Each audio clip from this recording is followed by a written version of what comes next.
शलाकया चक्षुरुन्मीलितं येन तस्मै श्रीगुरुवे नमः। श्रीचैतन्यमनोभीष्टं स्थापितं येन भूतले स्वयं रूपं कदा मह्यं ददाति स्वापदान्तिकम्। वन्देऽहं श्रीगुरु श्रीयुतपदकमलं श्रीगुरुर्वैष्णवंश्च श्रीरूपं साग्रजातं सहगना रघुनाथान्वितं तं सजीवं साद्वैतं सवधूतं परिजनसहितं कृष्णचैतन्यदेवं श्रीराधा कृष्णपादान् सहगना ललिता श्रीविशाखान्वितंश्च। हे कृष्ण करुणा सिन्धु दीनबन्धु जगत्पते गोपेश गोपिका कान्ता राधाकान्त नमोऽस्तुते। तप्त कंच गौराङ्गी राधे वृन्दावनेश्वरी वृषभानुसुते देवी प्रणमामि हरिप्रिये। वंशकल्पतरुभ्यश्च कृपा सिन्धुभ्येव च पतितानां पावनेभ्यो वैष्णवेभ्यो नमो नमः। नमः ॐ विष्णुपादाय कृष्णप्रेष्ठाय भूतले श्रीमते भक्तिवेदान्त स्वामिनिति नामिने गौरवाणी प्रचारिणे निर्विशेषशून्यवादी पाश्चात्यदेशतारिणे। जय श्री कृष्ण चैतन्य प्रभु नित्यानंद श्री अद्वैत गदाधर श्रीवासादि गौरभक्तवृंद। हरे Krishna Krishna Krishna Hare Hare Hare Ram Ram Ram Hare Hare. Hare Krishna. Haribol. Thank you so much. And yes, just to make the point that Srila Prabhupadaji's mantra is not there in this slide, should be there. The one where we have the separate slides, it's there, but not in there. Maybe it's a good point to add in. Right, great. So we are doing this session or the series of 18 sessions in 18 chapters in 18 sessions. Right? We have done 3. So today is the 4th where we are going to do the 4th chapter of Bhagavad Gītā. Now again, this is a taster session. So by the end of the year, we will finish 18 chapters of Bhagavad Gītā and we will come back to our regular classes where we will have Bhakti Vriksha and we will go and do the in-depth discussion. So just to summarize, we did the chapter 1, chapter 2. Chapter 1, 2 parts. The first part where there was the observation of the armies from Arjun, from Duryodhan. Then moving forward, the last part of chapter 1 where Arjun gives the reason of not fighting, and that was CDEF. So compassion, destruction, enjoyment, fear. And because of those 4, he says, I'm indecisive now in the beginning of chapter 2. Then 2.7 is very significant because that's the point where Arjun surrenders to Krishna as a disciple. And then we move forward and we have seen what happens in chapter 2. Different colors you could see, blue, red, and green. Now what it says that we have different paths to realize Krishna. Not that there's only one path. No, there are multiple paths. However, Krishna confirms that Bhakti Yoga, devotional service, is the easiest part to get to Krishna. And that's what we would like to get involved in it as well, right? Because considering our mind of state in this 21st century, we can't really do rest of them. We can't go on the mountain and in the forest to do Sankhya Yoga.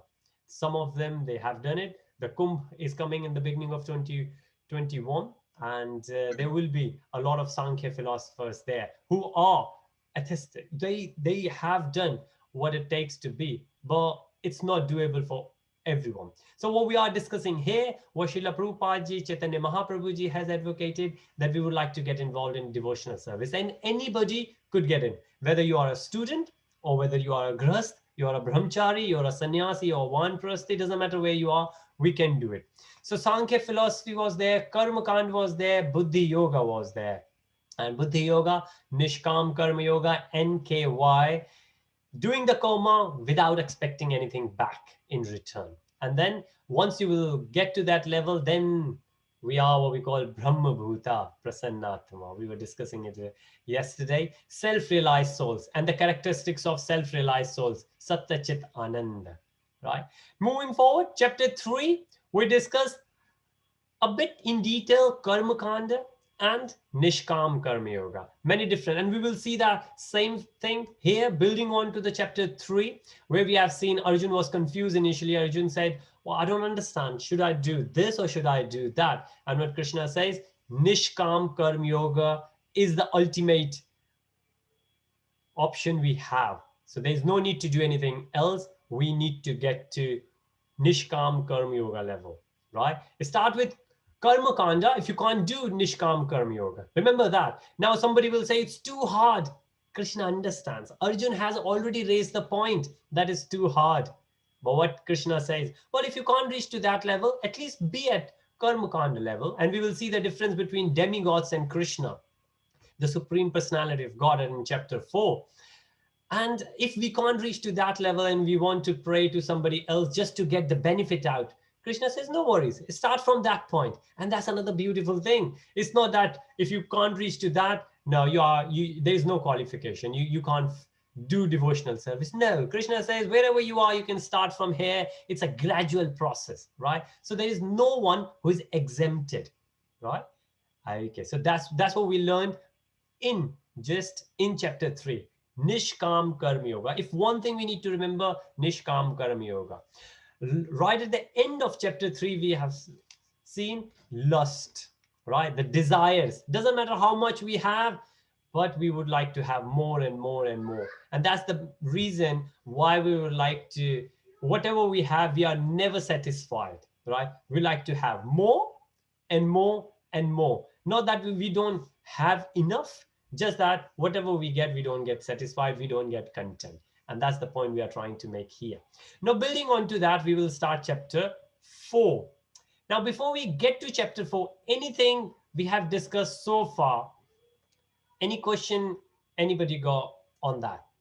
Anything we have discussed so far? Chapter 1, chapter 2, chapter 3? Yes, Navneet, please. Okay, do you want me to? Yeah, go on. No, when you said about chapter 4, you said we were going to discuss something about chapter 3 with it. Yes, what we will discuss in chapter 4, which was there in chapter 3, is Nishkam Karma Yoga. So chapter 3 is on Karma Yoga. Now, Krishna is saying in chapter 4 that I will give you, the title of chapter 4 is Transcendental Knowledge. So Krishna is going to say, I'm going to give you the transcendental knowledge, the knowledge you need to do Nishkam Karma Yoga. And that's the perspective we will take from chapter 3. Thank you so much. We should always remember how we are building from one chapter to another. So there is a flow in it. Because remember, Krishna didn't say, when the conversation was happening, or conversation of Bhagavad Gita was happening between Krishna and Arjun, then Krishna didn't say, okay, this is the end of chapter 2, now I will start chapter 3. Or this is the end of chapter 3, I will start chapter 4 now. And the title of chapter 4 is this. No, it wasn't like that. It was just a smooth, gradual building up wisdom from one to another, the conversation, the way it was going on. Later on, acharyas, they split into different chapters.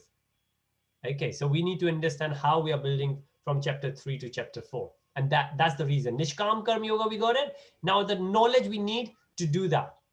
And then obviously we will see beginning of chapter 5 is the very first question on chapter 3 and chapter 4 putting together. That will come in chapter 5.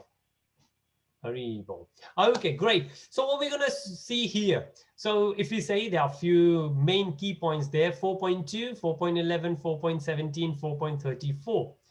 Perfect source, perfect product. Now, why do we say that Bhagavad Gita is the perfect product and Krishna is the perfect source? We will see why. 4.11, what Krishna says, reciprocation, what we can see in the picture, right? It's up to us. It's not on to Krishna. Question. Yes, please, Adi. Yes. You know, you say you. What did you say? I forgot my question. What did you Okay, say? no worries. I just said that Krishna is the perfect source and the Bhagavad Gita is a Oh perfect yeah. What is? product. Why is Krishna the perfect source? Yes, we will discuss that in chapter 4. Okay, Okay.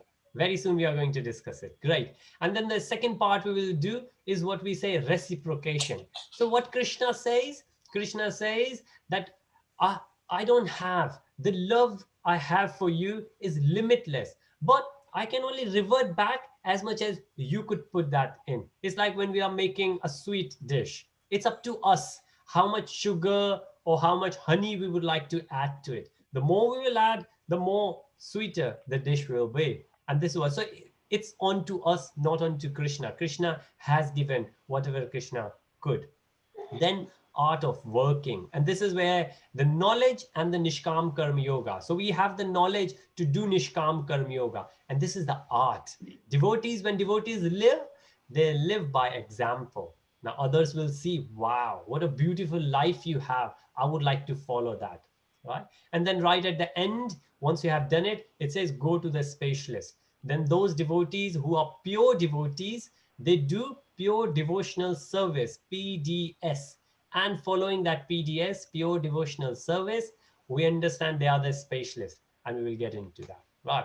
Okay. Another way of looking at what it says synopsis, and this has been taken from Gauranga Priya Prabhuji, who's a great devotee, and this comes from his knowledge and his wisdom. So chapter 3 we have already seen. It mentioned about karma yoga, then nishkam karma yoga. It mentioned about the lust, and then because of lust, because of greed, because of the desires, we get ignorant, right? Remember the example of cricket. Now India versus Pakistan. Indians, they want Indian team to win. They want desire. Now there's no such desire required as such. Okay, it's your favorite team, you would like to, but you don't have to get to that level that if in case India will lose, you will break your TV. And that's where the anger comes in, right? The desire leads to anger. And the whole reason is ignorant. If we will always be aware that this is just a match, right? We don't need to get into that desire level, let's say, that way we will start saying, what happens if, what happened if this will happen or if this will not happen. So all these things are connected in a very sequential manner. But then Karma Yoga leads to transcendental knowledge, which is the chapter 4. And then we will see what is transcendental knowledge, how we should receive it, what will happen if we will receive it, right? So the very first thing, what it is. The second thing is how we receive it, from whom we receive it, what will happen if we will receive it. And based on that, we will do Nishkam Karma Yoga. Okay. And so in synopsis, this is what chapter 4 leading on from chapter 3 is. Now moving forward, again, another way of representation where the very first thing we said here, the source and the product. So we say there is a parampara. For example, if I like to do engineering, where will I go? If I would like to do medical, where will I go? I will not just go and get my degree from anywhere. I will get it from a university, an accredited university, right? I will go to Oxford, I will go to Imperial, I will go to Cambridge, Harvard. I will go one of the best universities I can find. I have to follow. Now, maybe the teachers there, I will not know, but at least I have the reliability on the institution. And that's where the parampara is just, think in terms of organization for now, right? It's one of those organizations. We trust the organizations. If we know those organizations are real, authentic, then the teachers they hire, they are good, they are reliable, they are the ones who will give us the knowledge we need. And that's the first part of it. Then it says avatar, and that's where Adi's answer will come about Krishna. Then impartial creator. Krishna will say, well, tell you what, I'm very impartial. I don't go and help somebody and will ignore someone. No, it's not. Somebody will say, why did I get this coronavirus? Why didn't that person got it? Then you will think, oh, well, okay, can't really help. No, Krishna is not biased. Krishna is not partial to anyone, and that's what Krishna will say. Now the next thing, inaction, inaction, and action in anaction. Oh wow, this is a real thing, and it's very confusing, and we will see there are a few things to discuss in there. Then the sword of knowledge, right at the end, once we will realize that not only that we are soul, not the body, chapter 2, but we will reach to the level where we will able to see Krishna in everyone. And if we will able to see Krishna in everyone, will we fight with anyone? No, we will not. We will not. Yes, we might fight with our children, right? But what motivation we have behind it? So they will get better, right? And that's the motivation we will have when we interact with anyone in humanity. And that's why when we become devotees, we love everyone, right? Because we can see that everyone is part and parcel of Krishna. And that's the transcendental knowledge right at the end of it. Okay, going forward. All right, very first one, it says method of receiving knowledge, how we should receive knowledge. And it says, Emam prampara praptam, Emam rajarishu vidu, sakale namahata yogo nashta parantapa. I would have asked somebody else. I know there are many other devotees who might be able to recite even better than me. Well, maybe next time, next slide. What he says here, this supreme science was thus received through the chain of disciples. Now, this is where we said about the authentication, right? Disciplic succession, that somebody gave to somebody else, somebody gave to somebody else. Like in Oxford University, the institute is good, and the teachers in that institute is authentic. The knowledge they are going to transfer to us is one of the best one you could find anywhere, right? And that's why we are here. So if somebody will say, okay, we are doing Bhagavad Gita, we need to ask, which parampara do you follow? Which organization do you follow? Right? Which is very, very, very important. And a lot of places, but it says, but in course of time, the succession was broken, and therefore the science as it is appears to be lost. Number of time it happens, number of time. Not every student from Oxford University is going to be the best. No, there might be some gaps here and there. And that's why Krishna says, I come along, right? And now a lot of background info, which is not in Bhagavad Gita directly, but that's the reason we need to read Bhagavad Gita as it is from Srila Prabhupada, because in the purpose, he has given so much information about it. Now, what Krishna says here, in the last slide, it says parampara. And here in this slide, it says, what are different types of paramparas? So there are 4 different types of paramparas given in Padma Puran. And very quickly, Lord, and who is the head? So Lord Brahma, what we call Brahma, and we follow Brahma Madhva.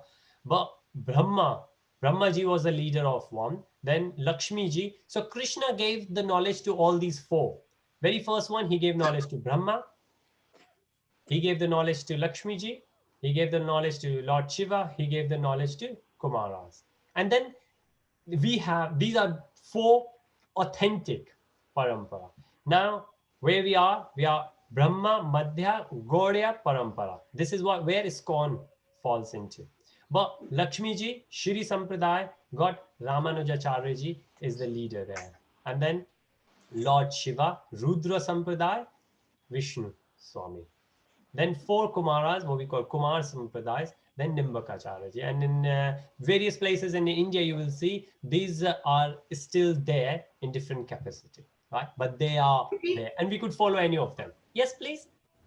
So Lord Krishna gave his knowledge to all these, Lord Brahma, Sri Lakshmi, Lord Vishnu, and 4 Kumars. Yes. Okay, and then that's how the Sampadris were formed. 4 yes. Sampadris. That's right. Yes, it's mentioned in Padma Purana, Mataji. Okay. Yes. Hare Krishna. Hare Krishna. So that's why we consider these as the authentic paramparas. Any of those paramparas we can follow. And that's what we like. The way I will always say, ISKCON is one of those. ISKCON is not the only one. ISKCON is one of those we could follow. Right? But this is the one where Srila Prabhupada ji or Chaitanya Mahaprabhu ji, Brahma for Brahma ji, Madhva from Madhvacharya ji, Gauriya for Shri Chaitanya Mahaprabhu ji. So Brahma, Madhva, Gauriya Sampradaya is the one in which Srila Prabhupada ji came in. And this is what we can see, starting from Krishna to Brahma, from Brahma to Narada, Vyasa, Madhvacharya ji, and it will follow.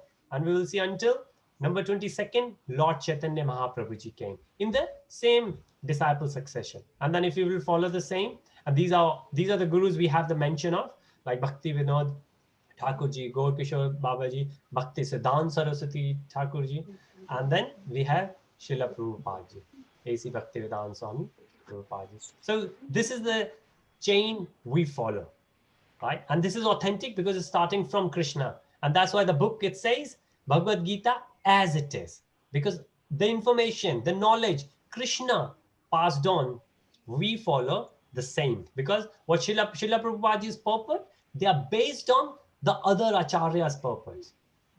So it's not that just his purpose. He got hold of all other purports in different languages, in English, in Bengali, in Sanskrit. He put them together and he put together as Bhagavad Gītā as it is, which is widely. I think it's one of the most renounced one. All right, okay. Now what is the qualification for receiving the knowledge? Krishna said that there is a knowledge. However, Chaitanya Mahaprabhu ji said there is no knowledge. I will pass on to everyone. Right? So, but what it says here, the very ancient science of relationship between Supreme is today told by me to you because you are my devotee as well as friend. So what is the qualification? That you got to be a devotee and you got to be, well, you don't really have to be a friend, but a lot of, we have different rasas, like Sakha. We could consider Krishna as Sakha. Well, then we have Dasya, where we become Krishna's devotee. And that's the stand we take, that we are Krishna's devotee. And that's how we like to understand Krishna's knowledge, right? This is the mood we need to have, not in the challenging mood, like a lot of others they have, but we need to be a devotee. We need to surrender to Krishna's words. Okay. And now, anybody would like to read the verse? Okay. If any, I know a lot of kids, you might have, okay, Aryan just, oh, Aryan is there. Okay. Navneet, you say, sir? Have you read this verse before? I can read it. Okay, go on for please. Ajopishan avyayatma bhutano isvaro apishan praktim swam adistya sambhavami atmamayaya. Haribo. Thank you so much, Navneet. Very nice. So what Krishna is saying here, though I am unborn, which was, or somebody will say Krishna was born, but Krishna says, I just came that, I did that as my Leela, but I'm unborn and my transcendental body never destroyed. Now this is the thing, when Krishna came along, Krishna's body was not the material body like us. Krishna had a spiritual body. And when Krishna left, Krishna did not leave the body here like what we do. The soul leaves the body here because the soul is the spiritual. Like chapter 2 says, nothing happens to the soul, the material body stays. But what Krishna is saying, Krishna's body itself is a spiritual, right? And then, and though I'm the Lord of all living entities, by my internal energy, I still appear in every millennium in my original transcendental form. Now my internal energy. So this is because of his energy, Krishna appears there. This is a Leela. This is a form. This is a pastime Krishna is doing it. Krishna doesn't have to go through it. Now this is the difference between Krishna and us. Now there is a big difference. We don't really need to get into the integrity, but there's a chart there if you like to. As I said, and the words are there, like what say Achyuta, what Sanskrit shlokas are saying it. So we are Jiva and Krishna is Ishvara, and we are not same. A lot of time people say, oh, we can become Ishvara, we can become Bhagwan. We could never become Bhagwan, we could never become Ishvara, right? And this is what we always need to remember. This difference, we will always have it. And more scriptures we will read, like Bhagavad Puran, Padma Puran, Skand Puran, Shri Isha Upanishad, more we will read, more we will realize these differences are sometimes we feel that they are very subtle, especially when Krishna says that you are part and parcel of me. And then people say, oh, I'm as good as Krishna. And then Shri Isha Upanishad will say, Purnam Madam Purnam Mida. And then we say, oh, Krishna is saying, I'm incomplete. I'm complete. And everything comes from me is complete. So we will say, oh, we are complete as Krishna. Why do we need Krishna then? But that's not the case.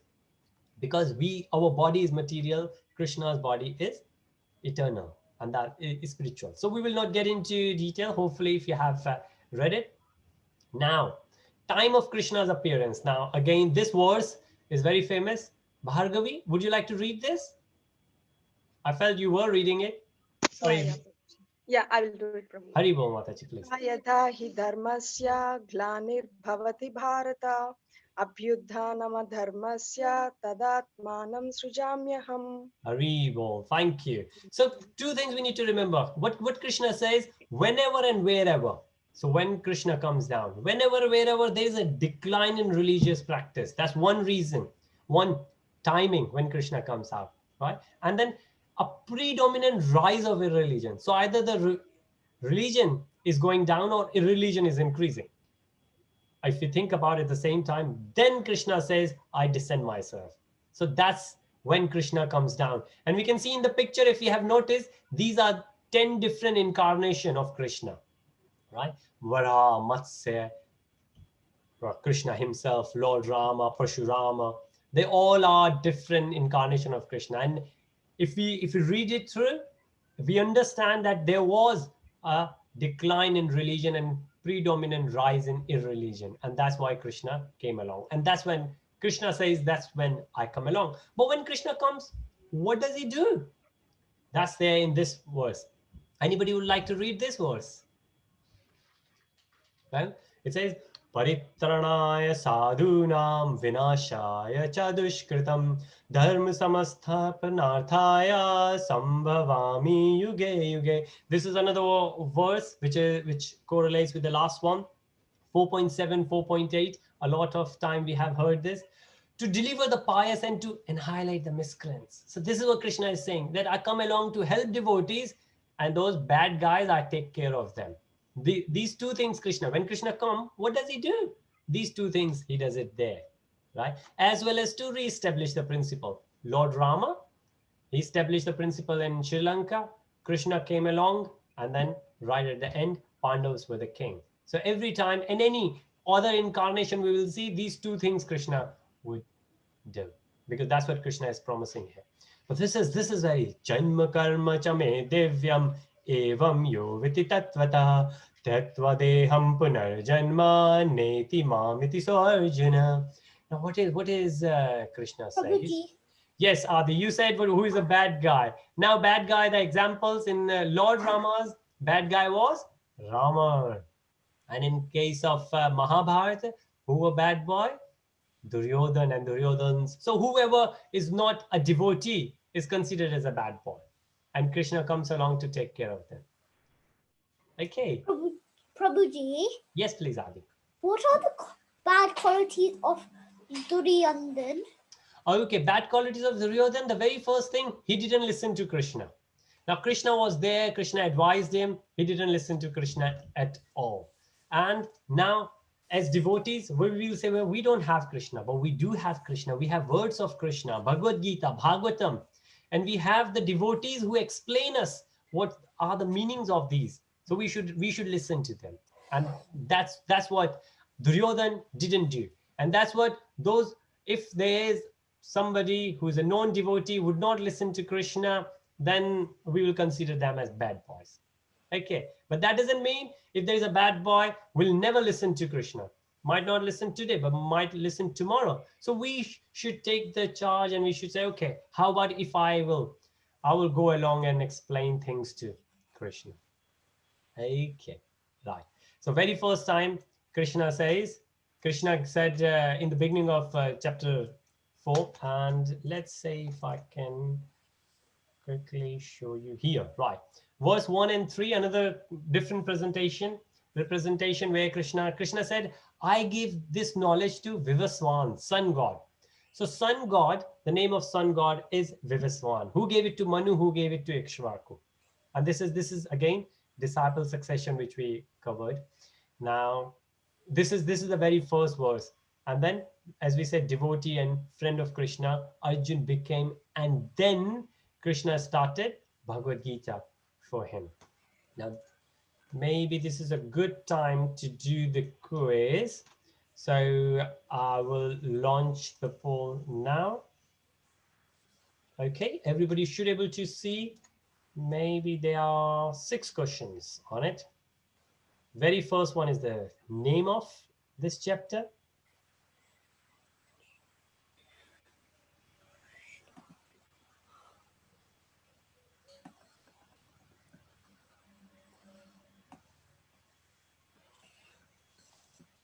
Okay, some of the question might feel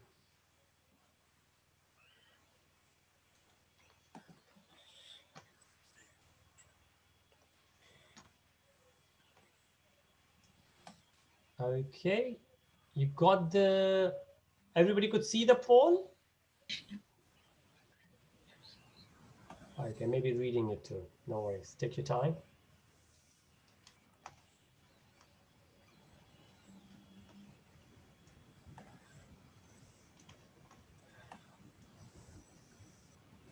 As always, after the session, I will share the questions and answers in the group, on the link. There is a link I will share. Okay, great. I think most of you got that. Thank you, Adi. You confirmed you have done.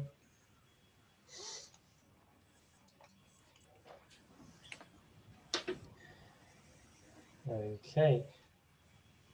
All right, I'm just going to finish. But before that, I will just give the last minute to everyone, whoever would like to finish it. Now, there was a time somebody asked Srila Prabhupada, devotees, they asked Srila Prabhupada, which is the best verse in Bhagavad Gita you like it? One verse. There's only one verse which you will go for. And Srila Prabhupada said, chapter 4, verse 9. And that's the verse there. Janma karma chame divyam.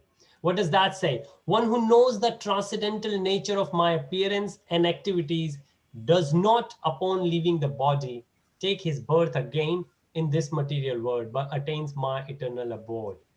So Krishna is saying that if we understand, whoever will understand Krishna, that Krishna was not a material guy, right? He was the Supreme Personality of Godhead. If we understand that, then we will go back to Godhead. Now you will think, how will that help? Well, because if we understand Krishna, then we will understand Krishna's knowledge, the transcendental knowledge, and then we will follow that knowledge. If we follow that knowledge, then we will go back to Krishna. That's how it goes along. Okay, so we need to understand Krishna. Okay, at this point, I'm going to end the poll. Great. And I'm not going to share the results just yet. I will share the link on the group. Okay, so moving forward, just remember this. We do need to realize Krishna was spiritual. Krishna was not material. Krishna's body was not material. Krishna's words were not material. And that's what we are discussing here. Now, this bit, I think we have discussed this before. But again, this is where the Nishkam Karma Yoga in chapter 4 matches. So what Krishna is saying, then there are 3 different aspects of me. And this is very crude because it goes where Upanishad talks about Brahman, which is the first level. And a lot of guys, they think Brahman is the main thing. Or Bhagavad Puran says Bhagavad is one aspect of Krishna, not Krishna. It's like from the candle we get the light, from the candle we get energy. That light and energy comes from the candle, but the candle is not that light or energy. Same thing, sunlight comes from the sun, but sun is not the sunlight, but sunlight comes from the sun. Without sun, sunlight will not be there. The same thing Yes, please, Adi. But why? It is But not why? real. You're Yes, saying the sun is not real. because if the source is not there, then we will not get the qualities. We will not get the attributes. If the train is there, we will hear the sound. We will see the sound. But if the train is not there, we will not see the sound. So Krishna is the train. And then when we see Krishna, then that's Paramatma. And we only hear Krishna, that's Brahman. Now for us, when we realize that we are not this body, we are the spiritual soul, then we are Brahman. We call it Brahman realization. But when we see Krishna in everyone's heart, we see that not only we are Brahman, but everyone is Brahman. Everybody is Krishna. Then that's Paramatma realization. But then when we realize that all this comes from Krishna, then that's called Bhagavan realization. And this happens in a sequence. You can jump to Bhagavan realization, but then you will automatically have Brahman and Paramatma realization. Because you know that Bhagavan has given everything. And in Bhagavad Gītā, Bhagavan says, Krishna says that Satya Chit Anand. Bhagavan got Satya Chit Anand. If you only go Brahman realization, you go Sat, because soul is eternal. So you understood its eternal point of view. But then you don't have the knowledge. We don't have the knowledge that Brahman, not only we, I'm Brahman, but everyone is Brahman. Everyone is part and parcel of Krishna. And that knowledge comes Satya Chit. But when we know the Ananda, when we realize Krishna, and in a very quick way, this is how we understand these three aspects of Krishna. Right? So any questions so far? Obviously, you could ask question anytime in the chat, or you can raise your virtual hand. But still, it's a good point to ask if anybody got any question. All right. Okay, great. No worry. Adi? Send you a message. Yes, please. Oh, yes. Yeah, you have. Yeah, sure. Go for it. Thank Can you. you go slower for me? Okay. Yes. I appreciate that, Adi. So yes, what happens that now we understand there are 4 different types, and we have what we call 3 modes of material nature. Now, Adi, you have been coming to the children class for a while. You will remember there are 3 modes of nature: goodness, passion, and ignorance. So whenever we do in these 3 modes, because our body is made up of these 3. Whatever we do, when we do the communication, the kind of communication, the kind of food we eat, the kind of suggestion we give, the kind of movie we watch, the kind of play we do, they Play? all are. Yes, please, Adi. Play? I didn't understand that part. Play, like when Play. Krishna used to play, Krishna used to play with cows, and that's in mode of goodness. And some, like if you see in this picture, this is a Kshatriya. When Kshatriya would like to play, he will go hunting, killing the tiger. That's Raj. And then there might be some who will find the poor people and try to play with them. That's Tamogur. That's mode of ignorance, taking the objection and opportunity on vulnerable people, those people who cannot help. This is ignorant. So goodness, passion, and ignorance, whatever we do, this is called material mode of nature. So material, everything is material in this world. This is called material world. And this material world has a nature.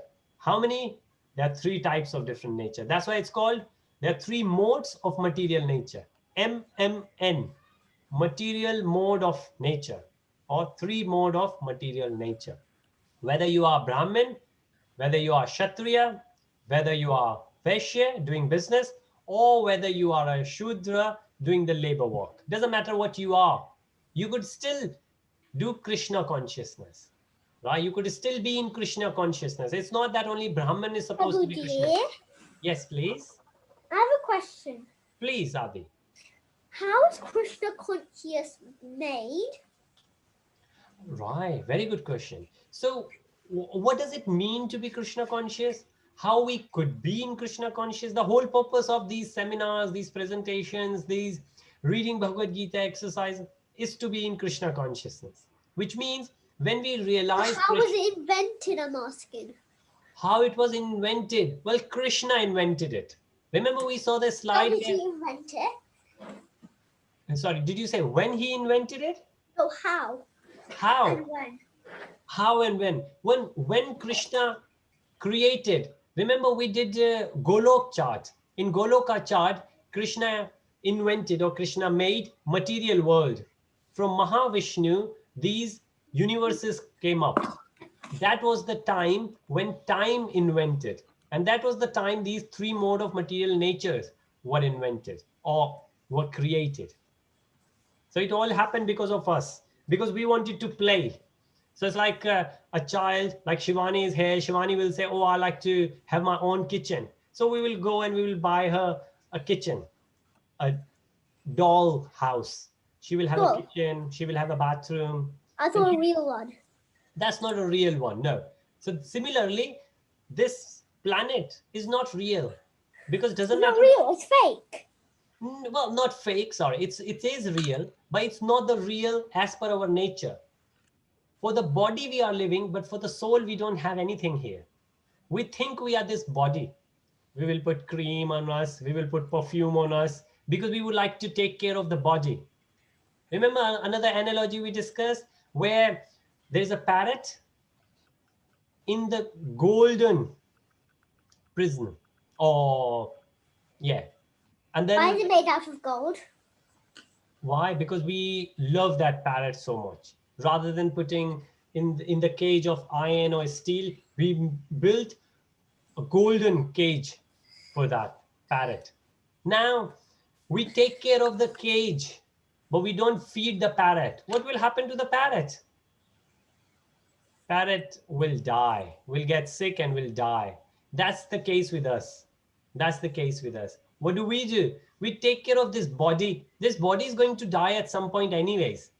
But we don't feed our spiritual soul, which is our true nature. But we don't realize it. And that's the case. So when we are in association with devotees, devotees remind us that we need to feed that parrot. We need to feed that soul. So there was a time before COVID, people used to give many excuses. Oh, we don't have time for Bhagavad Gītā. We have so many long hours. We need to dedicate to our work these days. But what happened? COVID happened. People don't move around now. Thank you, Mataji. Janvi Mataji said that Krishna created time or Brahma. Krishna created both of them, time and Brahma. You're right.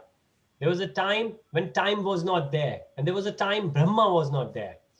So first time was created, and then Brahma was created.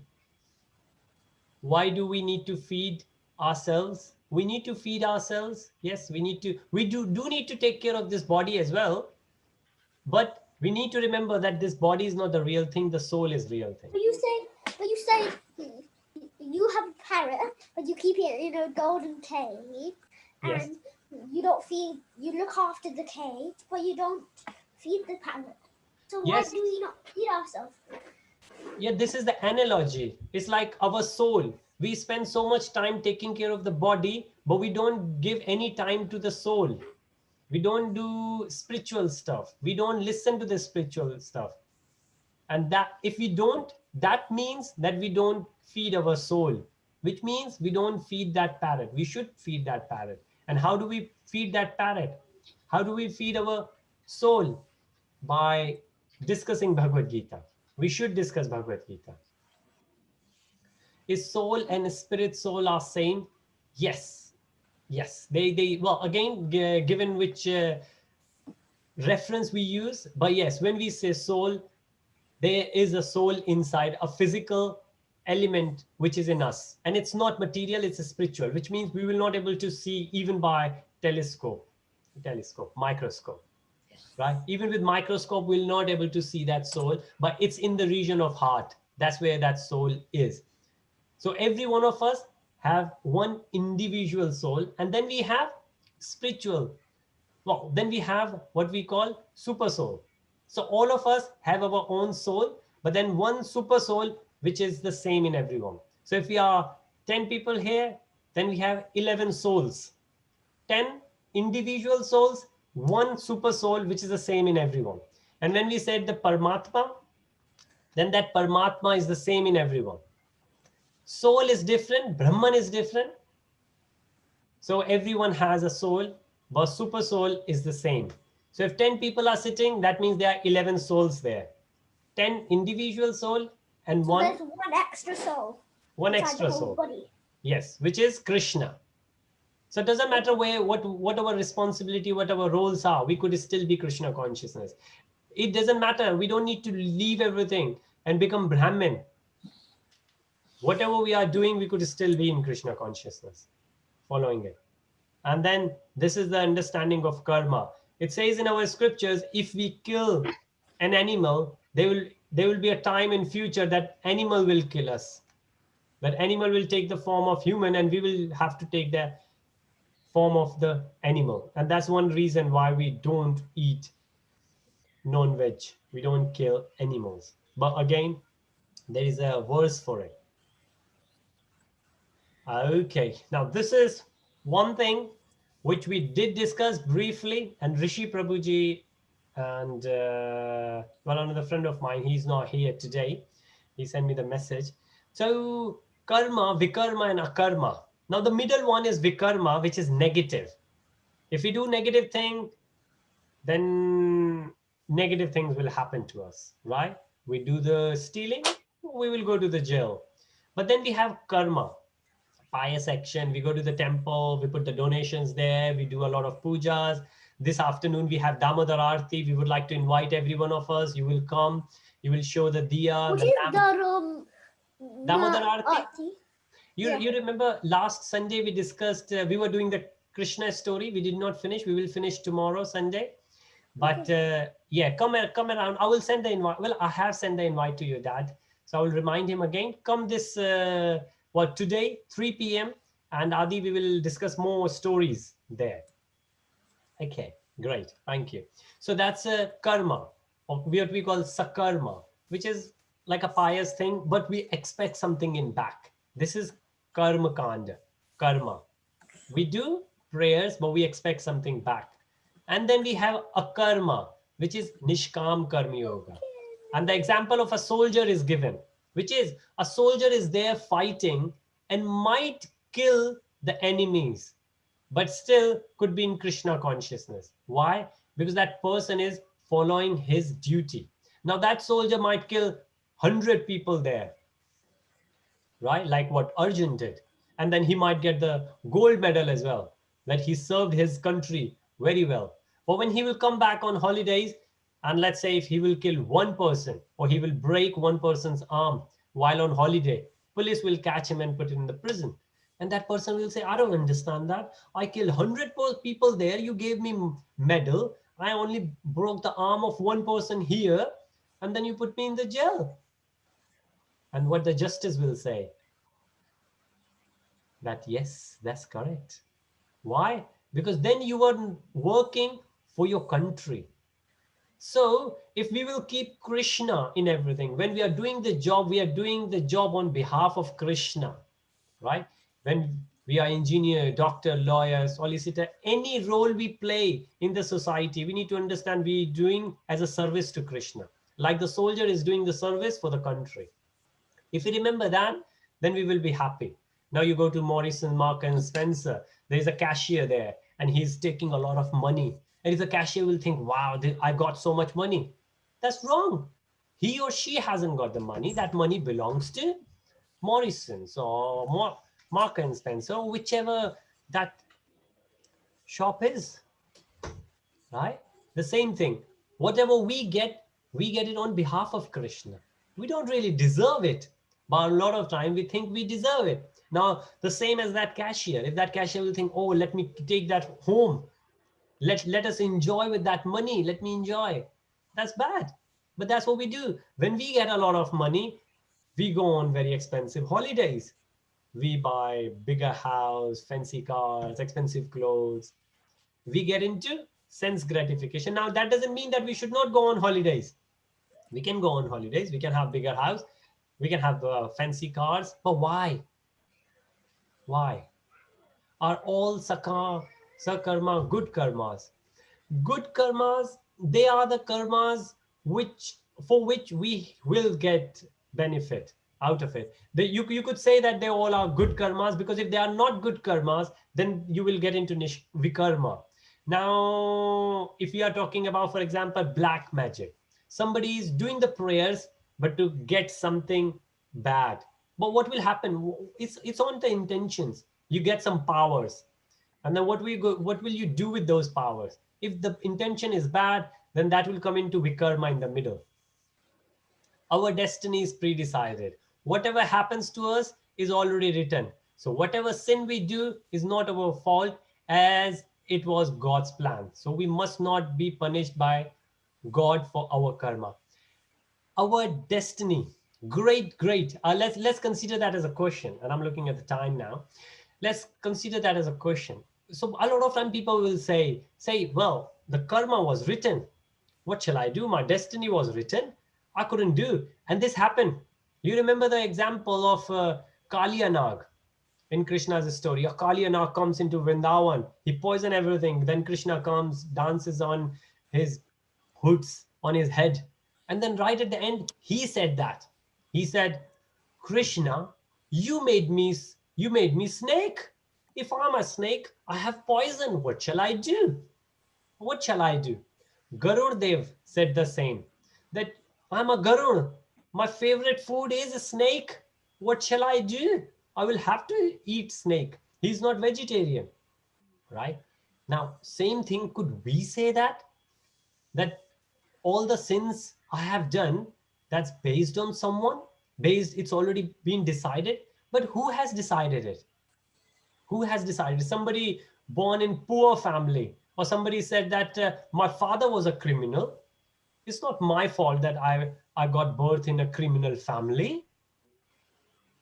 I became criminal because of him. Catch him. And there's a case. There's a child who put the case on his parents, that why did you bring me here? There is so much suffering here. You did not ask my permission to give me birth. Now, is that right? Let's think about it. The sins, the bad things happen to us. Where is Krishna in that? Do we think Krishna is there in it? If you think about it, then why bad things happen? It happened because of the choices we made. Isn't that right? The choices we made. Why is that really right, that our destiny is pre-decided? No, that's not right. Our destiny is not pre-decided. Yes, few things are decided. The example is given that if you are in a plane, where you got the plane from, you boarded the plane, let's say from London, and you're going to Paris. So your birth is decided and your death is decided. What will you do during the time in the plane is not decided. So birth is decided, the death time is decided based on your previous karma as well. But during the time, that's not decided. What we need to do, we always have the choices. Sometimes it feels like what Arjun says to Krishna, that I don't understand. It feels like somebody from external force is helping me, making me do wrong things. I can't control my mind. What Krishna's reply? It's Maya. What is Maya? Maya is material mode of nature, goodness, passion, ignorance. Because of these three things. Now, later on, we will see it's full of Bhagavad Gītā, where Krishna will say all these things. As we said, anything or everything we do, full of these three things: goodness, passion, ignorance. Anything we do, let's think which mode we are in. If we eat chili, spicy food, we will feel spicy. Spicy right? Mode. It's not anyone's else's fault. We will feel spicy. We need to make the decision. We cannot blame Krishna or anyone for that. Yes, we were born in bad circumstances, like a criminal father, for example. But based on our previous karma, we are here. Now what do we do? It could be hard for us. It could be bad. For example, somebody born in a royal family, based on previous karma. But what the person is doing now, whatever the person is doing now will decide the future. If a living being has a certain nature, then why does he punish them? Yes, because that nature is, we are making that nature. We got that nature now based on previous nature. And of course, we will get, it's like a baggage we have. Based on our previous karma, we got the baggage. So we have to carry that baggage. But we cannot blame anyone that we got the baggage, and because of that baggage, we are going slow. We will go slow. Why? Because of the previous baggage, because of the previous karma. But we cannot blame anyone because that was from our karma as well. Now we have to work a bit more, maybe. Depends where we are. We say, well, the Shastra says there are 4 types of people. One who is coming from the dark and going to the dark, which means in past life did bad karma, and in this life doing bad karma, which means the future will be dark. The second, coming from the dark but going to the bright. Like we have many examples. They are born in the criminal family, born in social housing, born in very, very poor families. But they studied very hard, right? And then they became very nice. Their future is bright. Then the third one, coming from the light, going to the dark. Vijay Mallya, he was wealthy. Well, he's still wealthy, I guess. His children, why they were born in such a nice, wealthy family? They could donate so much. They don't even need to do anything. They could be as spiritual as they want. But of course, they had the side effects as well. They got a rich father, but he was not a spiritual father. So it's up to that person how he gonna make use of that. Maybe the past was good, that's why the present is good, but the future depends on how we gonna utilize the sources we have in hand. And the fourth one, coming from the bright and going to the bright. Like you were born in a nice family, you have a devotee family, Vaishnav family, and you're going towards the future because you are doing bhakti, you are doing devotion. So these 4, dark to dark, dark to bright, bright to dark, bright to bright. We will never, well, we can complain, but we will not get benefit out of it. We can say, oh, our destiny was predestined. No, even if, yes, because of our circumstances, but we were the one who decided. So when a child is born in a family, not the family decided to have that child. That child decided based on previous karma, which family that child will get the birth. And there is an example we will see in Bhagavad Gītā as well. Krishna says, if you do this, you will get a family like that. If you do this, you will get a family like that. Lion has to kill a deer for survival. So is that lion committing a sin? No, the lion is not committing a sin. Animals are out of the action, like a karma. These 3 karmas, they don't go for animals. It's mainly for humans. Reason being, the way Shastra says that based on your previous karmas, you will get birth in different, what we call yonias, like millions of them, right? 8.4 millions. So if you take birth as animal, as insect, you have to go through it. You're not, you will only take that as punishment. For example, 100 years you need to be there. So you will go as 100 years, or maybe 5 hours as a mosquito. You will go, you will spend time, and you will come. If you have done the good karmas, you will come back to human life. Then you will start your karma again, right? Based on previous karma, you got the animal life, but in animal life, you don't incur any. But humans, and that's the difference between human and animals. Remember, we discussed the 4 things. So animal, if we don't do anything different, then we are as good as animals. If we are humans, then we are aware. We have this transcendental knowledge given in chapter 4. Based on this transcendental knowledge, we will do Nishkam Karma Yoga, right? What's Nishkam Karma Yoga? Doing something based on our responsibility, but don't make any expectation, any desires at all. We will still have aims and objectives, but we will not have any desires in it, like the sense gratification, the personal.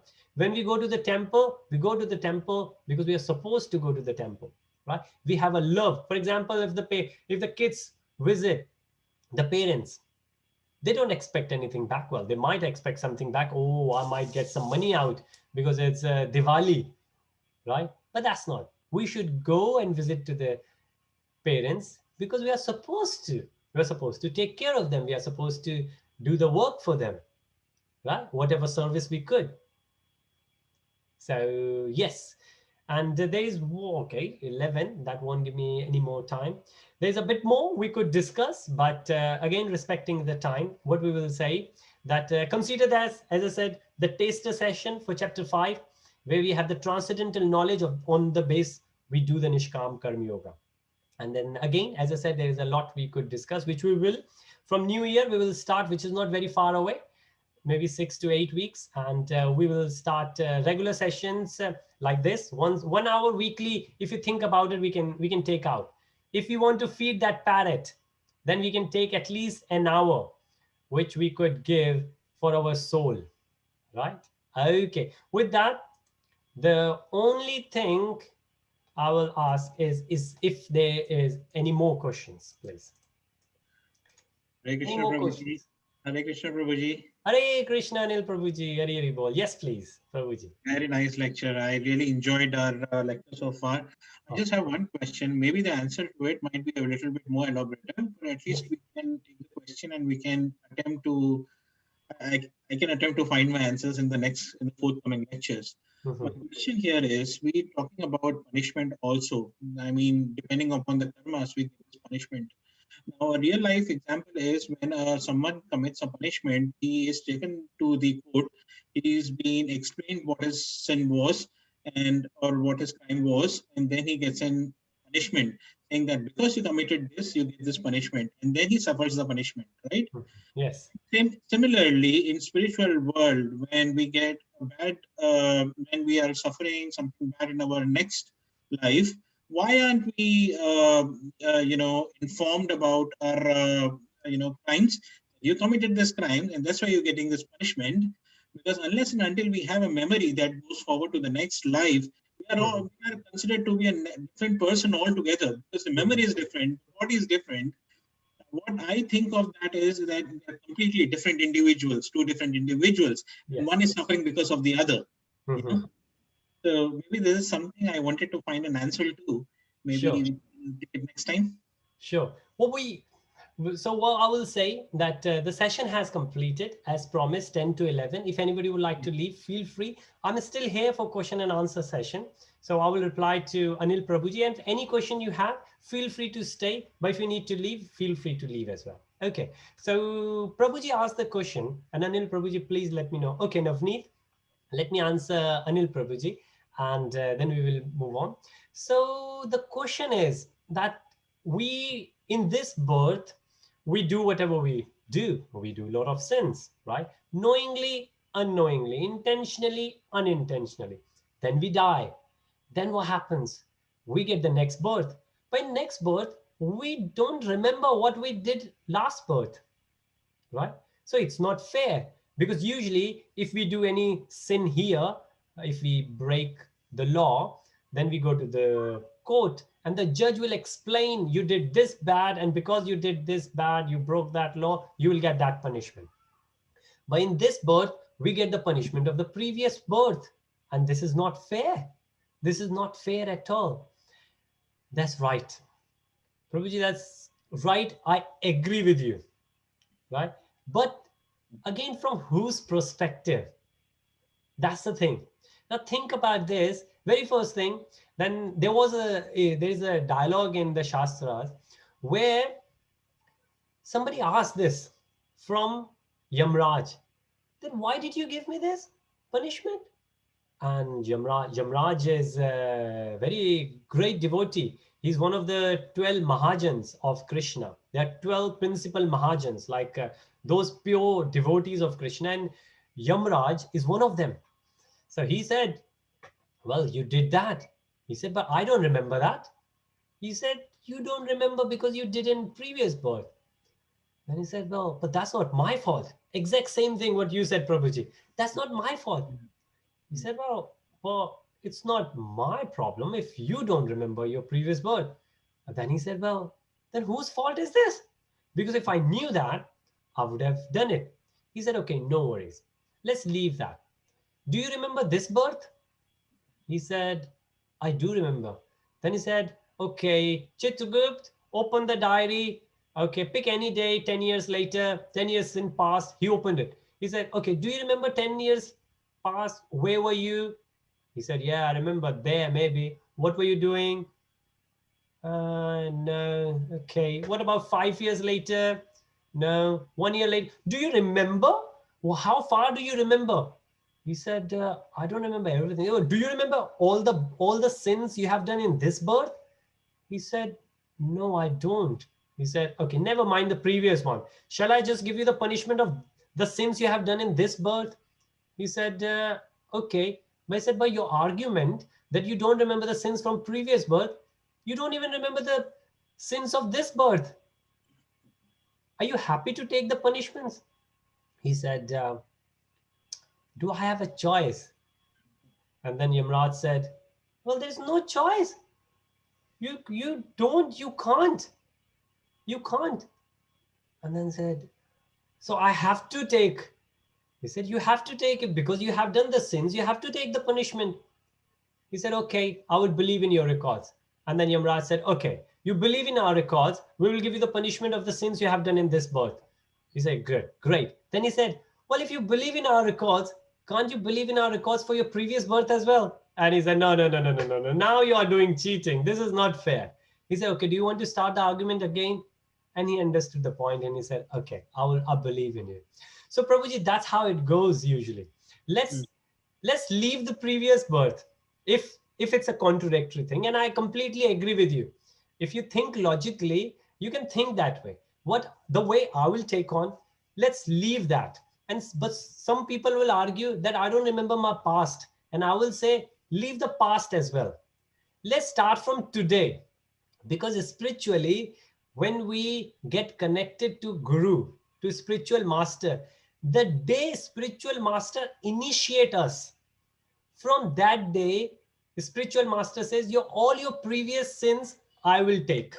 I will take care of all your previous sins. Don't do new ones. Right. So let's ignore all our sins from the past. Doesn't really matter. Let's promise from today in Kartik that we will not do any more sins. Is that fair? Yes, absolutely. What is in our control, we should definitely do it. Yes. So very, very easy thing. There is an example, there is an analogy of kheer, rice. Well, rice pudding we call it, kheer. And it's so nice. A mother says, kheer, you put black ajwain, you put elaichi, you put, well, I'm not really a good cook, but you put kesar in the milk, and very delicious, very nice. And the mother offered to the child, and child said, no, I don't like in this utensil, give me in this utensil. Mother says, okay, no worries, plastic is not good, but the idea is that you eat this. Okay, I will put in your plastic container, even though your plastic is not nice, but I will put in your container so at least you have it. Then the child says, no, I don't like, there is something black in it. He said, this is very good for health, eat it. The child says, no, I don't like it. Mother says, okay, never mind. I will take that black thing out, even though this is good for health, but never mind. But the child still says, no, I don't have it. I don't want it. This is yellow as well. This is, and make everything fell over. Everything falls. And the mother says, well, just because you didn't like one thing, you did not get the benefit of rest of things. So when I read Shastras, this is where I go. Maybe I'm not developed enough to understand everything, but at least those things I can understand and easy enough for us to follow. We can. Yes. Haribol. Thank you so much, Prabhuji. Very, very nice question. Okay. So, okay. Another question in the chat is, does Krishna have soul? Krishna doesn't have soul. Krishna is a spiritual. Krishna's body, Krishna's soul is the same. Krishna doesn't have, even if, let's say, if you say yes, you might think, oh, Krishna doesn't have soul. How is it possible? Let's say Krishna has soul, but then Krishna's soul and our soul is different.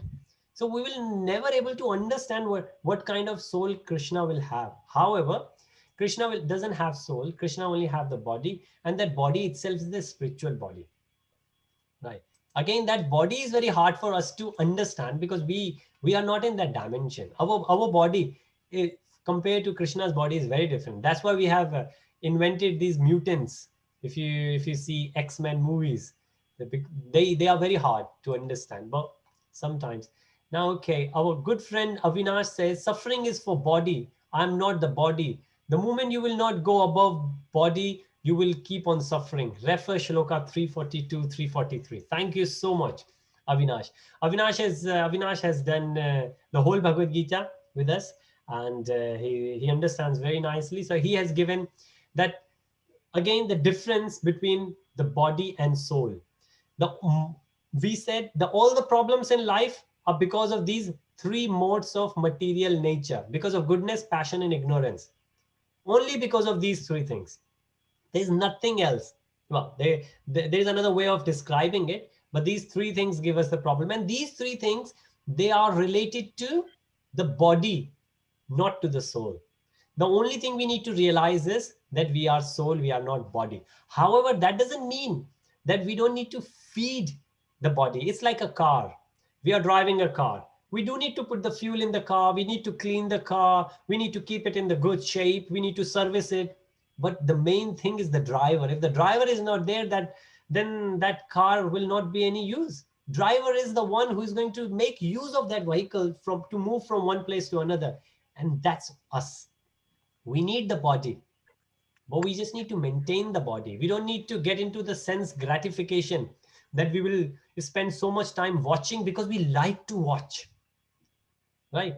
Yes, we use the eyes to make sure what do we need to watch, not what we like to watch. And then same thing, hearing, same thing, what we want to eat. The only thing is that once we have read Bhagavad Gita completely and we make a table and we have a big chart along with us, goodness, passion, and ignorance. Put everything in these three categories and aim for goodness. And that's the very first step.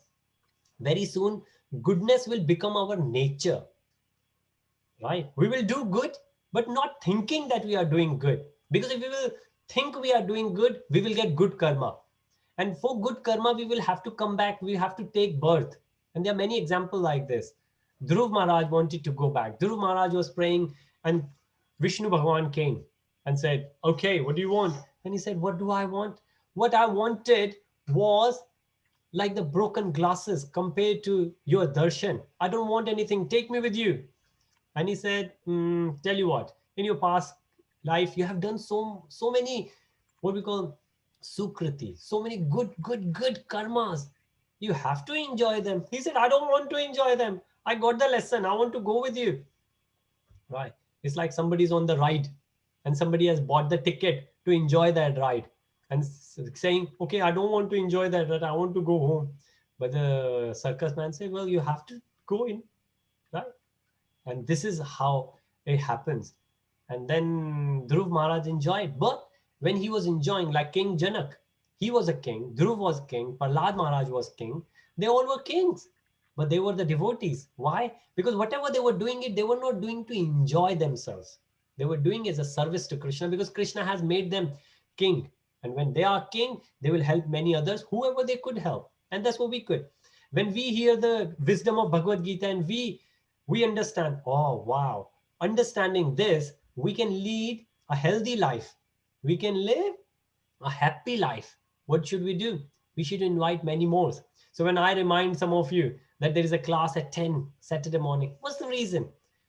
We don't get materially anything out of it. But spiritually, we think if we know the source where happiness comes from, we should share with everyone. If I'm happy, and I'm sure most of you who knows me, always happy. Why? Nothing special in me, because the process is so joyful, full of it, blissful. Why?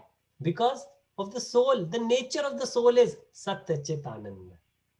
Haribo. So thank you, Avinash, for that. And thank you. All right. Okay. Anil Prabhuji said, got the point. Great. Devotee should not be bewildered by the suffering. That's the broad understanding. Good question. Great. Thank you so much, Prabhuji. That's so nice. Devotees might get COVID, but then they understand that COVID will only take care of the body. cannot do anything with the soul. And why somebody got the COVID? Because of the previous karma. Nothing to do with Krishna. Krishna could not be blamed for.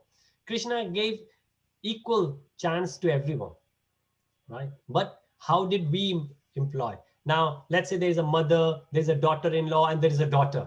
All three got the ingredients to cook a recipe. Recipe is the same, ingredients the same. What will happen? Three dishes will have three different tastes, right? Sometimes the son, and I could say for myself, is very easy. Most of the time you will see and you can see which dish belongs to your mom. Otherwise, when you will taste, there's no doubt at all left in it. And this is onto us. How do we utilize those ingredients around us?